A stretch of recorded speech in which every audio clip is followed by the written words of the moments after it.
very much.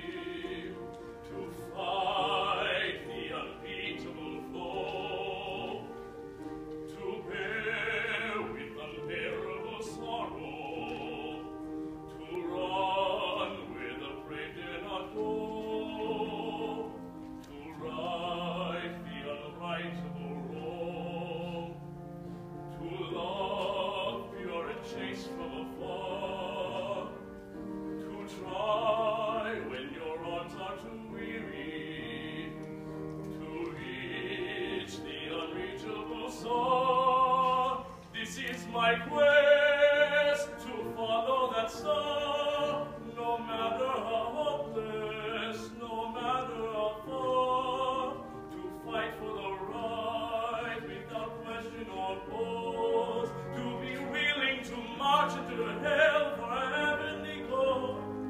And I know if I'll only be true to this glorious quest, that my heart will lie peaceful and calm when I'm laid to my rest. And the world will be better for this, that one man